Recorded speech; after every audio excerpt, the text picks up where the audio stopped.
আসসালামু আলাইকুম। নতুন আরেকটি ভিডিও নিয়ে আপনাদের সামনে হাজির হয়ে গেলাম। আজ তৈরি করে দেখাবো গুঁড়ো দুধের মালাই চপ রেসিপি। এর আগেও কিন্তু আমার ইউটিউব চ্যানেলে গুঁড়া দুধের রসমালাই রেসিপিটা আছে, চাইলে দেখে নিতে পারেন। লিঙ্কটা আমি ডেসক্রিপশন বক্সে দিয়ে দিব। অনেক সময় আছে আমরা ছানা দিয়ে মালাই চপটা তৈরি করতে পারি না, তাদের জন্য সহজভাবে দেখানোর চেষ্টা করছি। তাহলে আমি শুরু করে দিচ্ছি। মালাই চপের জন্য মালাইটা আমরা গরুর দুধ দিয়ে তৈরি করব, তাহলে খেতে বেশি ভালো লাগবে। মালাইয়ের জন্য এখানে আমি 1 লিটার পরিমাণ গরুর দুধ নিয়েছি। দুধটাকে জাল করে ঘন করে মালাই তৈরি করে নিতে হবে। চুলার আঁচটা মিডিয়াম করে রেখে দুধটা আমি বলক তুলে নিয়েছি। দেখতেই পাচ্ছেন দুধটা বলক চলে এসেছে। এখন চুলার তাপটা মিডিয়ামের চেয়ে কম করে দিতে হবে, যাতে করে উপচে পড়ে না যায়। 1 লিটার দুধকে আমি 250 ml এর মতো করে নিব। আর কতটুকু ঘন করব সেটা আমি দেখিয়ে দিব। মোটমাট আমাদের মালাইটা হলেই হলো। তাহলে এভাবে করে আমি রেখে দিচ্ছি, সময় সময় নাড়া দিব এবং ঘন করে নিব। এই ফাঁকে আমরা অন্যান্য কাজ করে নিব। মালাই চপের জন্য এখন ডোটা তৈরি করে নিতে হবে। মেজারমেন্ট কাপের 1 কাপ পরিমাণ পাউডার দুধ নিয়ে নিব। আমি এখানে ডিপ্লোমা ব্যবহার করছি, আর আমি নিডু দিয়েও বানিয়ে থাকি। দুটো দিয়ে ভালো রেজাল্ট আসে। আপনাদের কাছে যেটা ভালো লাগে সেটা দিয়ে করে নিতে পারেন। দুটোর মধ্যে অনেক সময় দুধের কারণেও মালাই চপ অথবা রসমালাই ভালো হয় না। 1/2 চা চামচ পরিমাণ বেকিং পাউডার, এর চেয়ে বেশি দিতে যাবেন না। অনেক সময় অতিরিক্ত বেশি পড়ে গেলে ফেটে যায় দুধে দেওয়ার পরে। 1 টেবিল চামচ পরিমাণ গলানো বাটার, এটার বদলে ঘিও দিতে পারেন, তবে তেলটাও দিয়ে করা যায়, তবে না দেওয়াই ভালো। বাটার অথবা ঘি দিলে বেশি ভালো লাগে। এখানে বড় সাইজের একটি ডিম ভেঙে নিয়ে নিয়েছি। ডিমের সাইজ অনুযায়ী কিন্তু কম বেশি লাগতে পারে। ডিমটা যখন ফেটে নেবেন, তারপরে যদি 1/3 কাপ পরিমাণ মেপে নেন, তবুও কিন্তু হয়ে যায়। এখন ডিমটা ভালো করে ফেটে এক সাইড করে রেখে দিব। এখন সবগুলো উপকরণ ভালো করে মেখে নিতে হবে, যাতে করে বেকিং পাউডার এবং বাটার সব জায়গায় লেগে যায়। এটি একটু সময় নিয়ে করতে হবে, ঠিক এইভাবে করে। সকল উপকরণ সময় লাগিয়ে ভালো করে মেখে নিয়েছি। আমি যে ডিমটা দেখিয়েছিলাম ভাঙার পরে 1/3 কাপ হয়নি, তাই আরেকটা ডিম ভেঙে 1/3 কাপ পরিমাণ করে নিয়েছি। আপনারা যদি এভাবে করেন তাহলে আপনাদের সুবিধা হবে। এখন আমি ঢেলে দিচ্ছি। এখন আলতোভাবে মেখে নিতে হবে। এটা আটা মাখার মতো বেশি চাপাচাপি করা যাবে না। ডিমের সাথে দুধটা ভালো করে মিশিয়ে নিয়েছি, আর দেখতেই পাচ্ছেন কতখানি নরম দেখা যাচ্ছে, হাতে লেগে যাচ্ছে। এটা যখন আমরা একটু রেখে দিব তখন এটা শক্ত হয়ে যাবে, আর এটা নরম থাকলেই ভালো হবে। তাহলে এই অবস্থায় হাতটা পরিষ্কার করে আমি সুন্দর করে এটা রেখে দিচ্ছি 5 মিনিটের জন্য। 5 মিনিট হয়ে গেছে, খামিটাও সেট হয়ে গেছে। এখন দেখতেই পাচ্ছেন হাতে কিন্তু লেগে যাচ্ছে না। হাতে আমি একটু বাটার লাগিয়ে নিয়েছি। এখন বানিয়ে নিতে হবে। সাইজটা নিজের মতো করে নেবেন, আর কিভাবে বানাবেন এটা পুরোটা নিজের ইচ্ছে। আমি অল্প একটু গোল্লা নিয়ে নিলাম, তারপরে এভাবে করে গোল করে তারপর আমরা লম্বা করে দিব। মালাই চপ যেহেতু একটু লম্বা লম্বা করলেই সুন্দর লাগবে। এছাড়া আপনাদের খুশি মতো গোল লম্বা চ্যাপটা ইচ্ছে অনুযায়ী করে নেবেন। এটা দুধে দেওয়ার পরে আরও ফুলবে। আর এভাবে করে আমি সবগুলো বানিয়ে নিব। সবগুলো মালাই চপ আমি রেডি করে নিয়েছি, আর আমার এখানে এই কয়টির মতো হয়েছে। এখন আমরা চুলায় চলে যাব। এখানে আমি 1 লিটার পরিমাণ গরুর দুধ বসিয়ে দিয়েছি। দুধটাকে জাল করে ঘন করতে হবে না, শুধু একটা বলক উঠলেই হবে। দুধটা প্রায় বলক ওঠার পথে। এখন দিয়ে দিতে হবে 1/2 কাপ পরিমাণ চিনি। চিনিটা নিজের স্বাদ অনুযায়ী বাড়িয়ে বা কমিয়েও দিতে পারেন। 1/2 কাপ চিনি এখানে যথেষ্ট।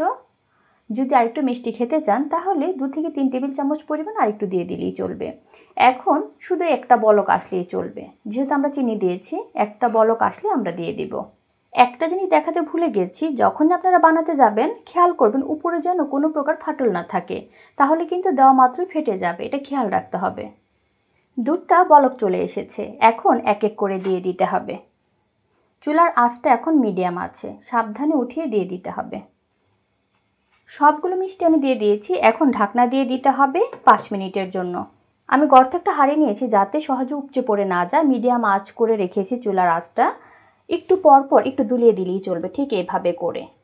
এখন আর ঢাকনা খোলার দরকার নেই। চুলার আঁচটা কিন্তু মিডিয়াম থাকবে, খেয়াল রাখতে হবে। 5 মিনিট হয়ে গেছে, এখন ঢাকনাটা খুলে দিচ্ছি। এখন পর্যন্ত আমি কিন্তু চামচ লাগাইনি, আর দেখতেই পাচ্ছেন নিজে নিজে ঘুরে ঘুরে সিদ্ধ হয়ে যাচ্ছে, আর অনেকখানি বড় হয়ে গেছে। এটা কিন্তু অনেক নরম, এটা ধরার দরকার নেই। এখন আরও ঢাকনা দিয়ে দিব 10 মিনিটের জন্য। চুলার আঁচটা মিডিয়াম থাকবে। মালাইটা আমি পুরো 1 ঘন্টা লাগিয়ে বানিয়ে নিয়েছি আর এতটুকু করে নিয়েছি। আর ঘনত্বটা দেখে তো বুঝতেই পারছেন কতটুকু ঘন হয়েছে। আর মালাই কিন্তু অনেকখানি, এই যে যতটুকু মালাই জমেছে সেটাকে আমাদের একটু ভেঙে দিতে হবে। এটা যদি আমি মেজারমেন্ট করি তাহলে 1 থেকে 1.5 কাপ পরিমাণ হবে। তাহলে এটাকে এখন আমি নামিয়ে রেখে দিচ্ছি। আরও 10 মিনিট আমি জাল করে নিয়েছি, পুরোপুরি সিদ্ধ হয়ে গেছে, এর চেয়ে বেশি সময় লাগে না। প্রথম যেরকম ভাসা ভাসা ছিল এখন কিন্তু সেটা নেই, নিচে বসে গেছে। এখন মালাইটা দিয়ে দিতে হবে।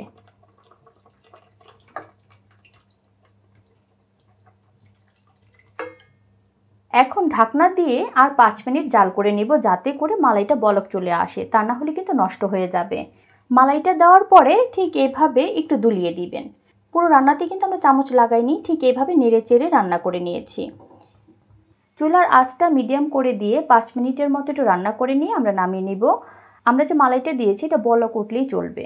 বলক চলে এসেছে, দেখতেই পাচ্ছেন। এখন চুলাটা আমি বন্ধ করে দিব। চুলাটা তো আমি বন্ধ করে দিয়েছি। এখন ঢাকনা দিয়ে রেখে দিতে হবে আধা ঘন্টার জন্য। এরই ফাঁকে সুন্দর করে মালাই চপটা হয়ে যাবে।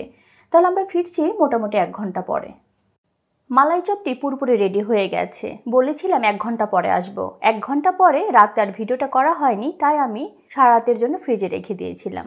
পুরোপুরি যখন কমপ্লিট হয়ে গেছে এখন আমি দেখিয়ে দিচ্ছি কেমন হয়েছে। আর এই মালাই চপটা গরম গরম কিন্তু অনেক নরম থাকবে, ধরতেই পারবেন না। এটা ফ্রিজে রেখে ঠান্ডা করে খেলেই বেশি মজা লাগে, পুরোপুরি সেট হয়ে যায়। এখন আমি দেখিয়ে দিচ্ছি। যেহেতু মালাই চপ তাই মালাইয়ে ভরপুর, নিশ্চয়ই উপরটা দেখে বুঝতে পারছেন কত একটা মালাই দেখা যাচ্ছে। এখন আমি উঠিয়ে দেখিয়ে দিচ্ছি। যতটুকু আমি বানিয়েছিলাম তার চেয়ে কিন্তু ডাবল হয়ে গেছে।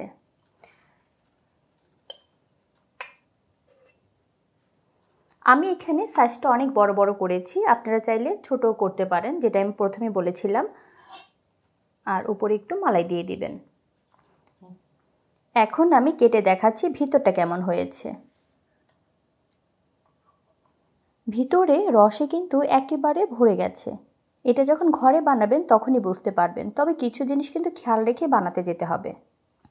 আর ভিতরে জালি জালিটা তো দেখে নিশ্চয়ই বুঝতে পারছেন, ভিতরে কিন্তু সিদ্ধ হওয়ার একটু বাকি নেই, আর খুবই সুন্দর হয়েছে। এখানে আমি কোনো প্রকার ফ্লেভার অ্যাড করিনি। ইচ্ছে হলে আপনারা এলাচি গুঁড়ো পাউডার অথবা এলাচি দিতে পারেন, তাহলে খেতে ভালো লাগবে। কখনই 1/2 চামচের বেশি বেকিং পাউডার দিতে যাবে না, তাহলে কিন্তু দুধে দেওয়ার পরে ছড়িয়ে যাবে। কিছু কিছু জিনিস মাথায় রাখলে আপনাদের মালাই চপও ঠিক এরকমই হবে। সব সময় মালাইটা যখন তৈরি করবেন গরুর দুধ দিয়ে মালাইটা তৈরি করার চেষ্টা করবেন, তাহলেই খেতে বেশি ভালো লাগে। তাহলে দর্শক, এই ছিল আজকে আমার খুবই মজাদার মালাই চপ রেসিপি। রেসিপিটি ভালো লাগলে এভাবে করে বাসায় ট্রাই করবেন। ভালো লাগলে অবশ্যই একটা লাইক দিবেন, শেয়ার করবেন এবং আমার চ্যানেলকে সাবস্ক্রাইব করবেন।